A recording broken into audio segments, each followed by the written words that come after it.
मैं डॉक्टर भामा अग्रवाल राजीव गांधी राजकीय महिला महाविद्यालय भिवानी की ओर से हिंदी की इस कक्षा में आप सबका स्वागत करती हूँ, अभिनंदन करती हूँ।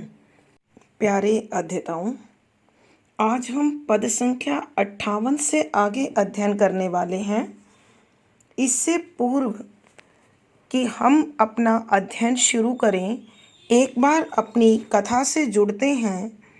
आपको ध्यान है, प्रातःकाल की बेला है। राधा रानी श्री कृष्ण से बिछुड़कर वियोग में दुखी हैं। ऐसे में उनकी आंखों से बहते हुए आंसू उनकी विरह दशा का वर्णन कर रहे हैं। इसी समय प्रातःकालीन शीतल सुगंधित हवा घर में प्रवेश करती है।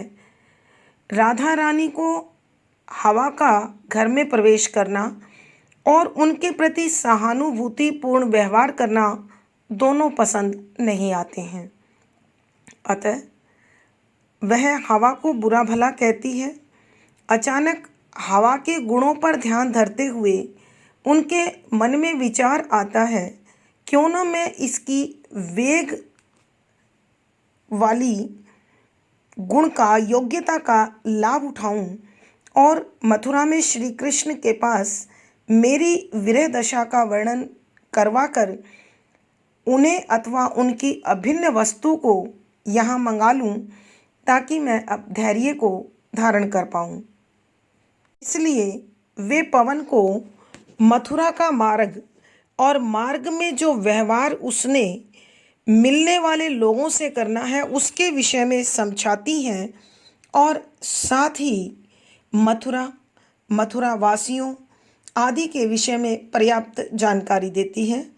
अब श्री कृष्ण के विषय में बताते हुए राधा क्या कहती है, सुनिए प्यारे बच्चों। साचे ढला सकल वपु है, दिव्य सौंदर्य वाला सतपुष्पों सी सुरभि उसकी प्राण संतोषिका है।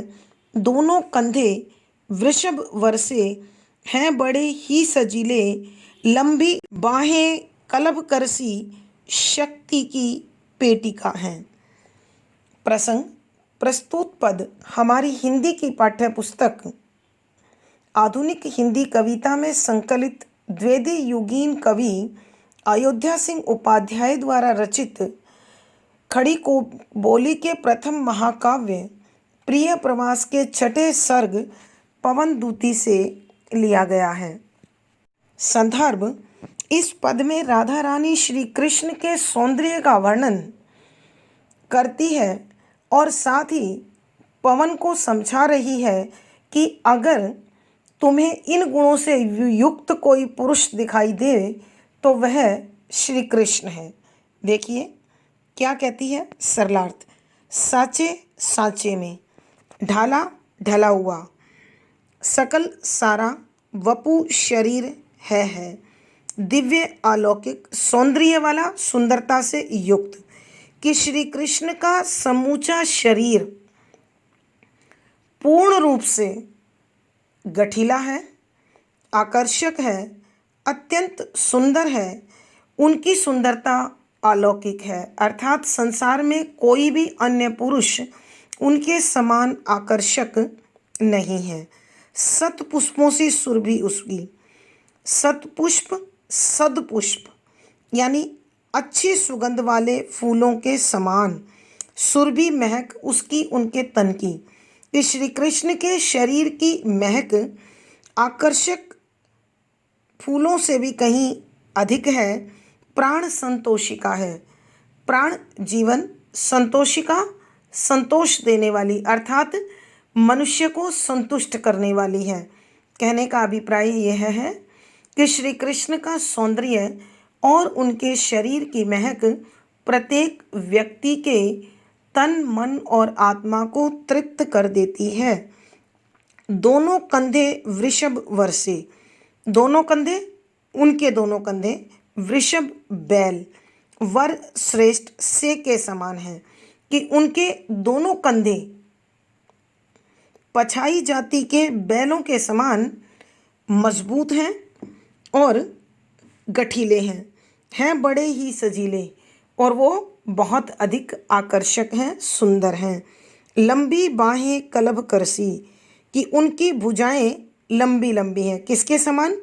कलभ हाथी का बच्चा, कर सूंड सी के समान, कि उनकी लंबी लंबी भुजाएं हाथी के बच्चे के सूंड के समान है। कहने का अभिप्राय श्री कृष्ण आजानुभाव है। उनकी बाहें जहाँ कोमल हैं वहाँ मजबूत भी हैं। शक्ति की पेटिका हैं, शक्ति ताकत, पेटिका उनका गठित रूप, कि उनकी भुजाओं में बेहद ताकत है, वो अत्यंत पुष्ट हैं, मजबूत हैं। कहने का अभिप्राय है कि श्री कृष्ण के दोनों कंधे गठीले मजबूत हैं, बहुत अधिक आकर्षक हैं। उनकी भुजाएं हाथी के बच्चे के सूंड के समान लंबी हैं और सुंदर हैं, तथा उनमें असीम शक्ति समाई हुई है। कहने का भावार्थ यह है कि श्री कृष्ण अपने अद्वितीय गुणों के कारण सांसारिक जीवों से अनुपम रूप रखते हैं और किसी को भी बरबस ही अपनी ओर आकर्षित कर लेते हैं। सांचे ढला सकल वपु है, अनुप्रास अलंकार है। सत पुष्पों सी वृषभ वर्षे कलभ करसी, उपमा अलंकार है। मानवीकरण अलंकार है। शक्ति की पेटिका, ताकत की कोई पेटी नहीं होती है, इसलिए रूपक अलंकार है। इस पद में अनुप्रास, उपमा, रूपक, मानवीकरण आदि अलंकार हैं।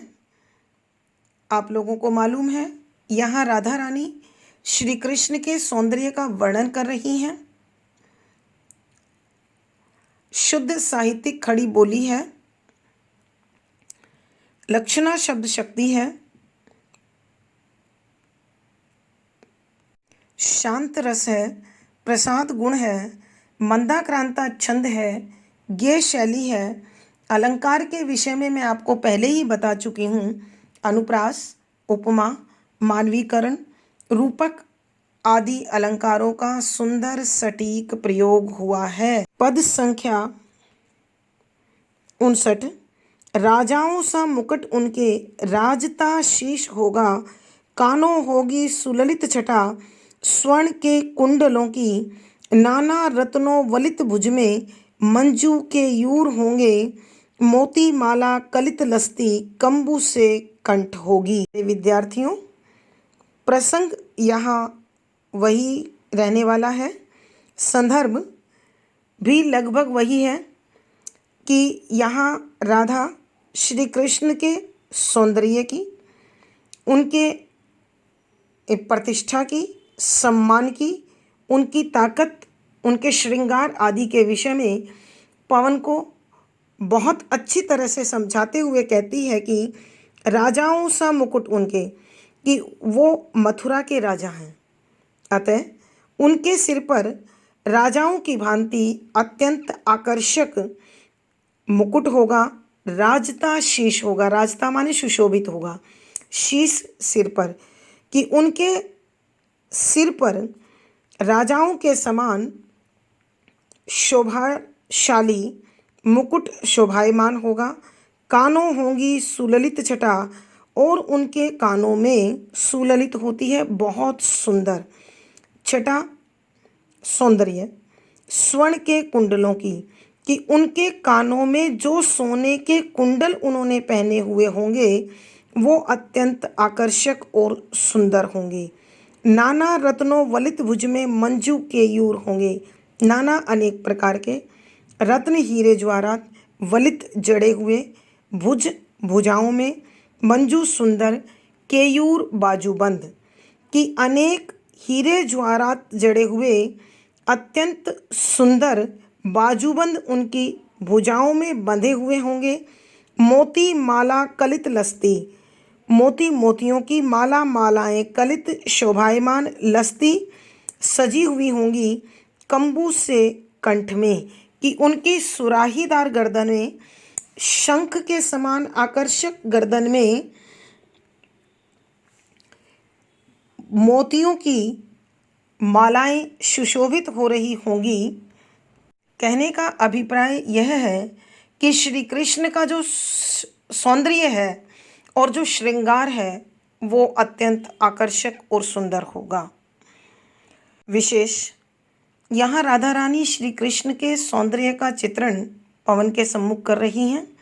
शुद्ध साहित्यिक खड़ी बोली का प्रयोग है। अभिधा शब्द शक्ति है। श्रृंगार अथवा शांत रस है। रस के अनुरूप ही यदि श्रृंगार लिखते हैं तो माधुर्य गुण, और यदि शांत लिखते हैं तो प्रसाद गुण लिखेंगे। मंदाक्रांता छंद है, गेय शैली है। अब प्यारे बच्चों अलंकार की ओर ध्यान दीजिए। राजाओं सा का मतलब उपमा। मोतीमाला पदमैत्री अलंकार। आप देख रहे हैं कि यहाँ राधा ने मुकुट का, कुंडलों का, बाजूबंद का, माला का वर्णन किया है, अतः उल्लेख अलंकार है। मंजूसे में फिर उपमा अलंकार है। तो प्यारे बच्चों यहाँ अनुप्रास, मानवीकरण, उपमा, उल्लेख और पदमैत्री अलंकार शोभायमान हैं, सटीक रूप में जड़े गए हैं। पद संख्या 60। प्यारे ऐसे अपर जन भी जो वहाँ दृष्टि आवें, देवों के से प्रथिक गुण से तो उन्हें चीन्ह लेना। वे हैं थोड़े यद्यपि वे में तेजशाली बड़े हैं, तारों में न छिप सकता कंत राका निशाका। प्रसंग पूर्ववत।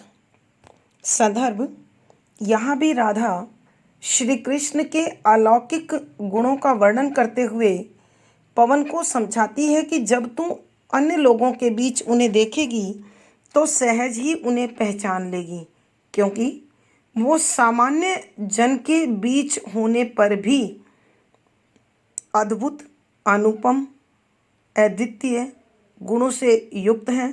अतः वो आसानी से पहचाने जा सकते हैं।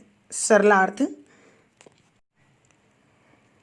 प्यारे ऐसे उतने ही सुंदर, आकर्षक अपर अन्य जन लोग भी कि जहाँ श्री कृष्ण होंगे वहाँ श्री कृष्ण के जैसे ही राजाओं सा मुकुट पहने हुए, कानों में सोने के कुंडल पहने हुए, सुंदर बाजूबंद पहने हुए और गले में मोतियाँ या मोतियों की माला पहने हुए भी अनेक लोग तुझे प्राप्त होंगे।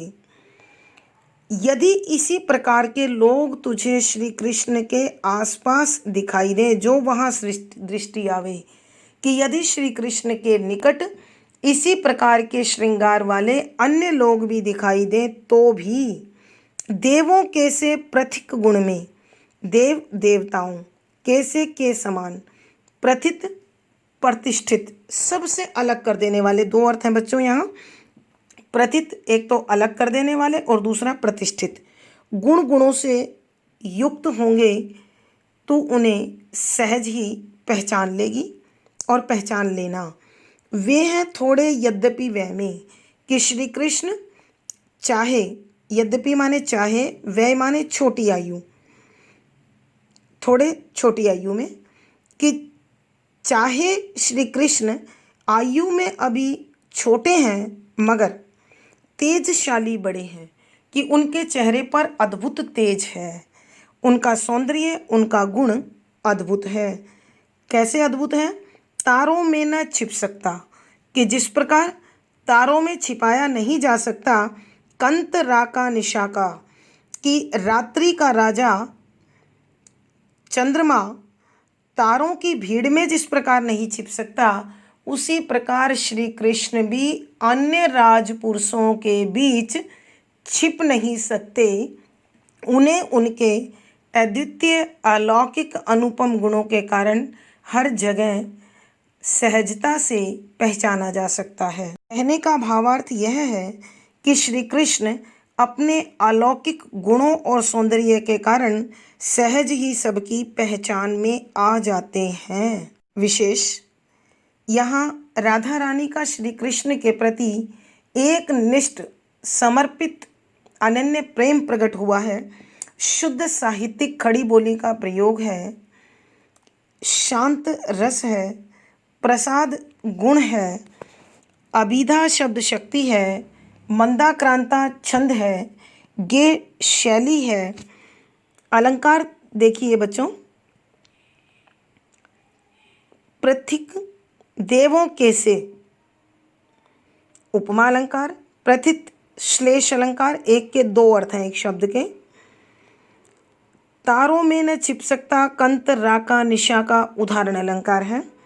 तो प्यारे बच्चों, अनुप्रास, मानवीकरण, उपमा, श्लेष, उदाहरण आदि अलंकारों की सुंदर छटा यहाँ दिखाई दे रही है।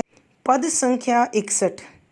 बैठे होंगे जिस स्थल वहाँ भव्यता भूरी होगी, सारे प्राणी वदन लगते प्यार के साथ होंगे, पाते होंगे परम निधि और लूटते रत्न होंगे, होती होंगी हृदय तल की क्यारियाँ पुष्पितासी। प्रसंग वही पूर्ववत है। यहाँ संदर्भ में राधा रानी हवा को श्री कृष्ण के विषय में जानकारी दे रही है, उनकी प्रतिष्ठा, उनके गौरव का वर्णन करते हुए कहती है, बैठे होंगे, बैठे हुए होंगे जिस स्थल, जिस स्थान पर, वहाँ की भव्यता,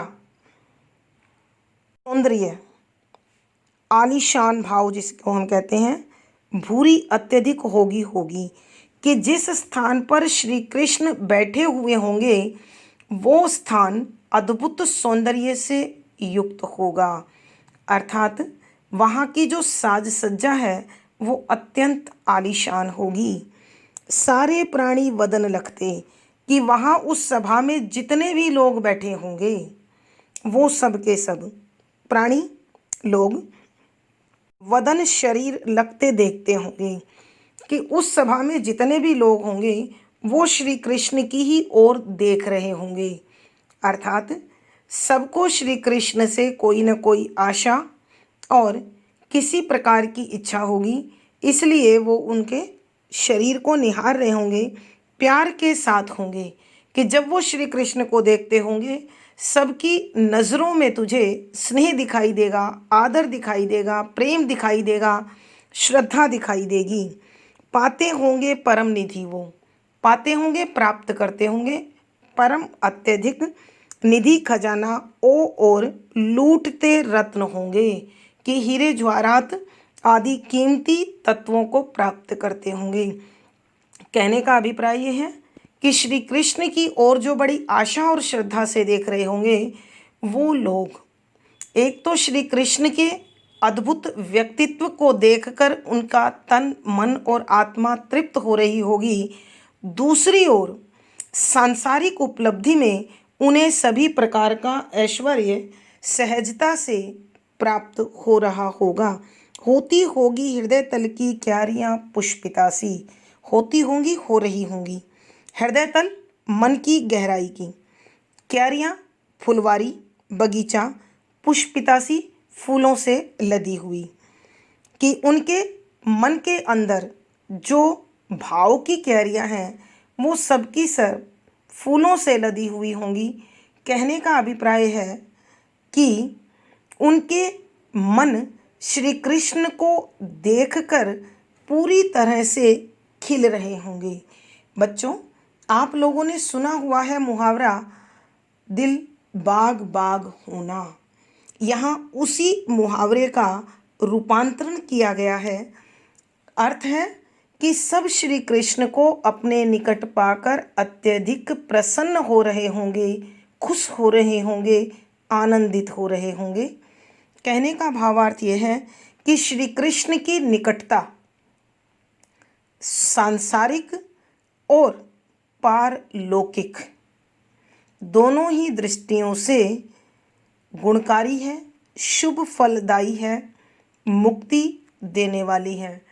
अर्थात संसार में रहने वाले लोगों को किसी प्रकार का कोई कष्ट नहीं होता और मृत्यु के बाद उन्हें मोक्ष प्राप्त हो जाता है। विशेष के अंतर्गत बच्चों, राधा का श्री कृष्ण के प्रति अनन्य प्रेम भाव प्रकट हुआ है। शुद्ध साहित्यिक खड़ी बोली का प्रयोग है।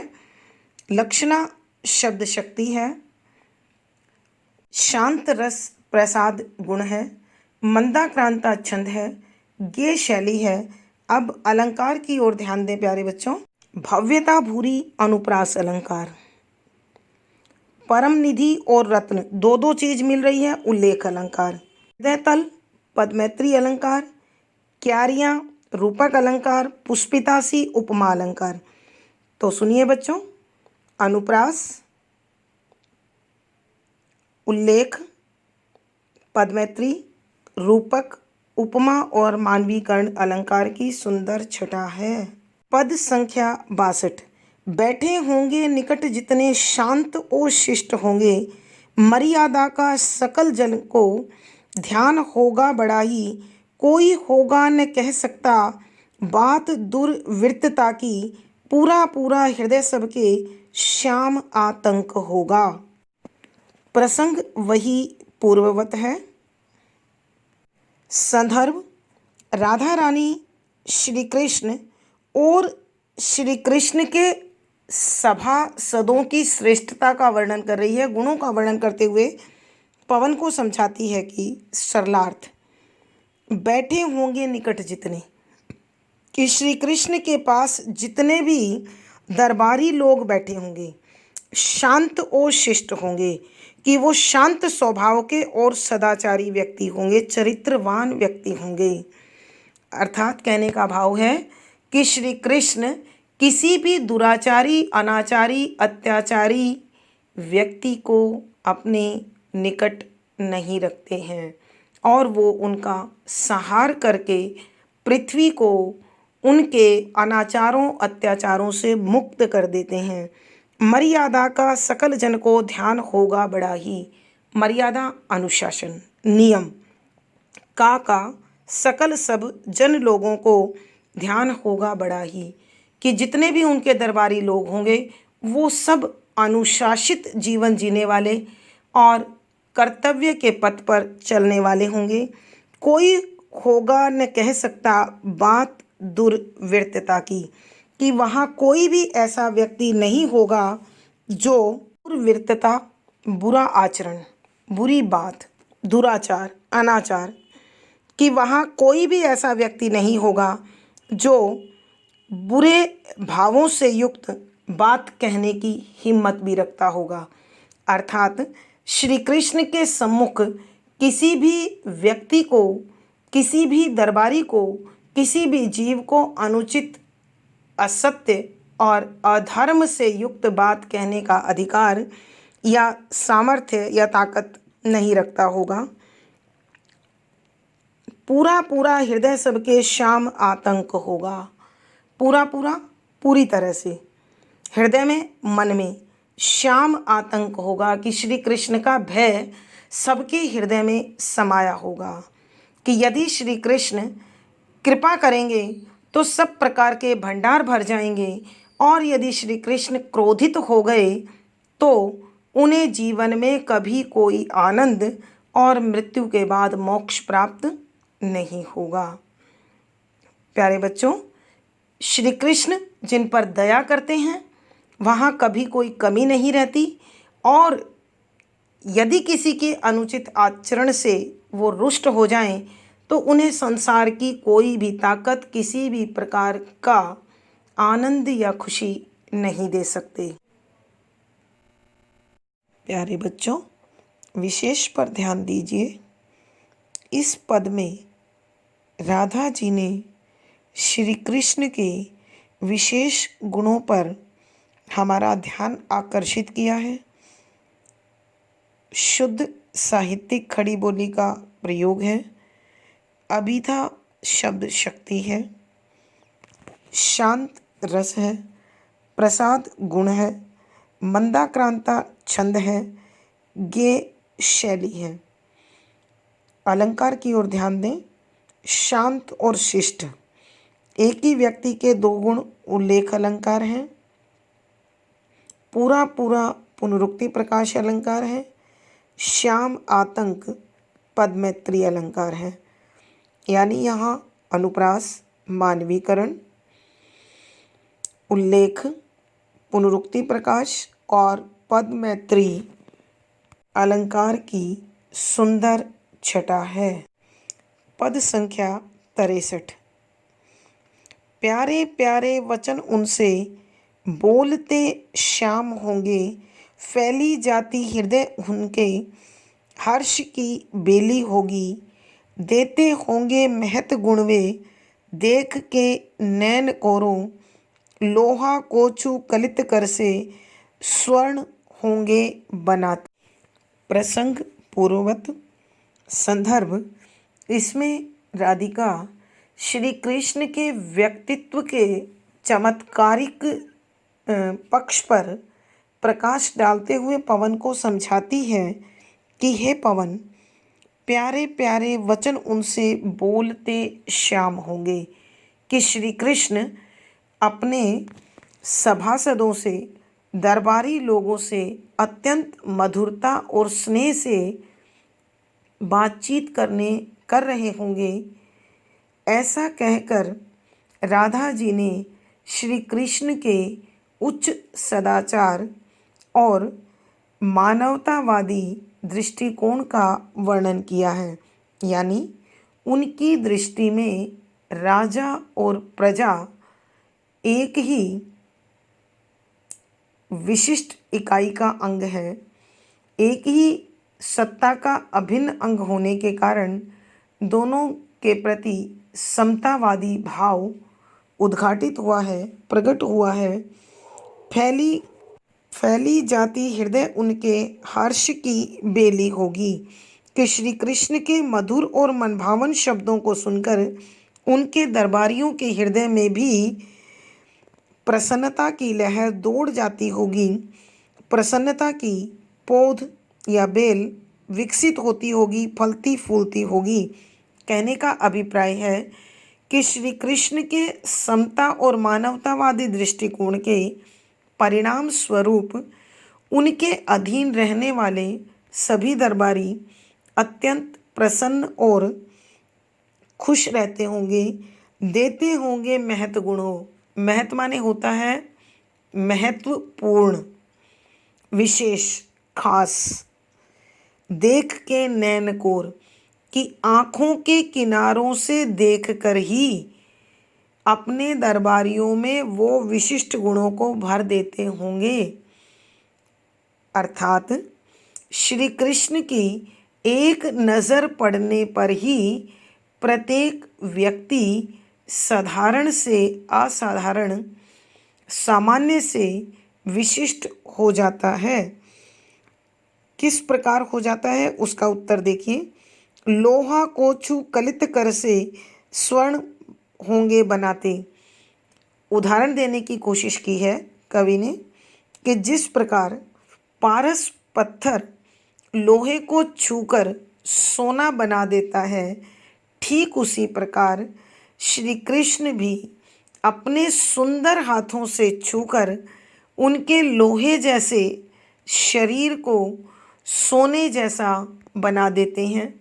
अर्थात उनमें वो विशिष्ट गुण पैदा कर देते हैं जिसके कारण उनकी पूरी सृष्टि में, पूरे ब्रह्मांड में, पूरी दुनिया में जय जयकार होने लगती है। मुझे एक उदाहरण बच्चों याद आ रहा है। आप लोगों को ध्यान होगा कि श्री कृष्ण ने उद्धव को गोपियों के पास योग संदेश लेकर भेजा। ये इसका प्रत्यक्ष रूप है। लेकिन परोक्ष रूप क्या था कि उन्हें योग का तो पूर्ण ज्ञान है, लेकिन उन्हें भक्ति और प्रेम का महत्व समझाने के लिए गोपियों के पास भेजा था। कहने का अभिप्राय कि श्री कृष्ण चाहते थे कि उद्धव में योग, प्रेम और भक्ति सभी गुण समावेश हो जाएं, तो यह व्यक्तित्व पूर्ण हो सकता है, संपूर्ण हो सकता है, और सामान्य से विशिष्ट की ओर आगे बढ़ सकता है। कवि के कहने का भावार्थ यह है कि श्री कृष्ण की कृपा दृष्टि जिन पर हो जाती है, मात्र उनके देखने से ही वह सर्वगुण संपन्न और परम ऐश्वर्यशाली हो जाता है। विशेष यहाँ श्री कृष्ण के चरित्र के चमत्कारिक पक्ष की ओर दर्शन कराने की कोशिश की गई है। शुद्ध साहित्यिक खड़ी बोली का प्रयोग है, अभिधा शब्द शक्ति है, शांत रस है, प्रसाद गुण है, मंदाक्रांता छंद है, गे शैली है। तो इस पद में प्यारे प्यारे पुनरुक्ति प्रकाश अलंकार है, हर्ष की बेल रूपक अलंकार है, लोहा को छू के कलित कर से उदाहरण अलंकार है। यानी बच्चों अनुप्रास, मानवीकरण, पुनरुक्ति प्रकाश, रूपक आदि उदाहरण आदि अलंकारों का सुंदर सटीक प्रयोग यहाँ पर हुआ है। पद संख्या 64। सीधे जाके प्रथम गिरह के मंजू उद्यान में तू, जो थोड़ी भी तपन तन हो, सिक्त हो के मिटाना, निर्धूली हो सरस रज से, पुष्प के लिप्त होना, पीछे जाना प्रिय सदन में, स्निग्धता से बड़ी हो। प्रसंग पूर्ववत रहेगा। संदर्भ, इसमें राधा रानी हवा को श्री कृष्ण के निकट पहुंचने से पहले जिस शिष्टाचार, जिस आचरण का अनुकरण करना है, उसे समझाते हुए कहती है कि अर्थ सीधे जाके प्रथम गृह की, कि जैसे ही तू श्री कृष्ण के घर में प्रवेश करने लगे तो सबसे पहले तुझे मंजू उद्यान में तू, मंजू माने सुंदर, उद्यान माने बगीचा, कि तू उस महल के सुंदर बगीचे में जाना, क्योंकि तू इतनी दूर चलने के कारण थक जाएगी, पसीने से भीग जाएगी और थकान के कारण तू धूमिल हो जाएगी, मलिन हो जाएगी, उदास दिखाई देगी। तो इसलिए तुझे श्री कृष्ण के निकट पहुंचने से पहले उनके घर में प्रवेश करते ही वहाँ के सुंदर बगीचे में जाना है, जो थोड़ी भी तपन तन हो, कि यदि तेरे शरीर में इस सफ़र की, इस यात्रा की थोड़ी सी भी थकान हो, सिक्त होके मिटाना, कि वहाँ उस तालाब में अच्छी तरह से स्नान करके उसे समाप्त कर देना, खत्म कर देना। निर्धुली हो सरस रज से, निर्धुली धूल से रहित, कि जो धूल तुझे यात्रा के दौरान प्राप्त हुई है उसे तू उस उद्यान के तालाब में, उस बगीचे के तालाब में स्नान करके समाप्त कर देना और पवित्र हो जाना। फिर उसके बाद तुझे क्या करना है, देखिए बच्चों, सरस रज से, कि मथुरा की मिट्टी की सौंधी सौंधी गंध अपने अंदर समानी है, और उसके साथ क्या लेना है, पुष्प के लिप्त होना, कि वहाँ की फूलों की महक अपने साथ ले लेना, कि तू इस यात्रा के कारण जो थकान तुझे हुई है वो उस तालाब में स्नान करके समाप्त कर लेना, और फिर मथुरा की मिट्टी और उस बगीचे के आकर्षक और महकती महक से युक्त होकर तुम पीछे जाना प्रिय सदन में। उसके बाद प्रिय श्री कृष्ण के सदन हिस्से में, घर में, महल में प्रवेश करना। ध्यान रहे स्निग्धता से बड़ी हो, स्निग्धता कोमलता, कि जब तू वहाँ पहुँचे तू कोमलता से भरी हुई हो, तू सौम्यता से भरी हुई हो, शालीनता से भरी हुई हो।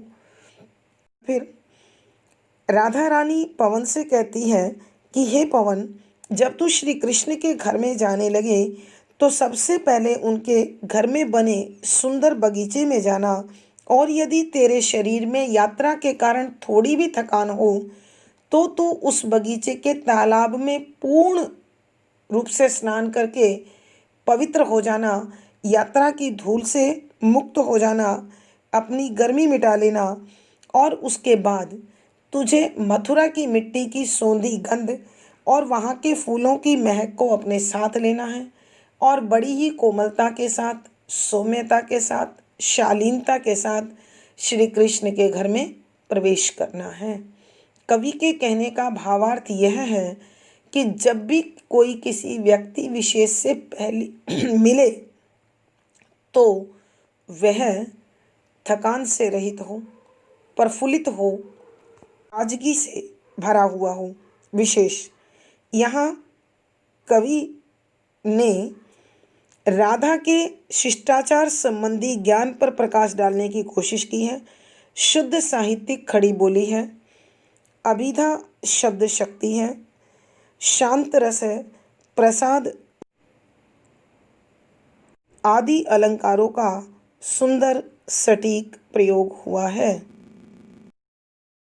प्यारे बच्चों, आज की कक्षा में बस इतना ही। आशा है आपको सारा विषय अच्छे से समझ आ गया होगा। मुझे कमेंट बॉक्स में लिखकर बताएं और अपने मित्रों को, सखियों को ये वीडियो शेयर करें, लाइक करें और चैनल सब्सक्राइब करें। बच्चों, आपका दिन मंगलमय हो।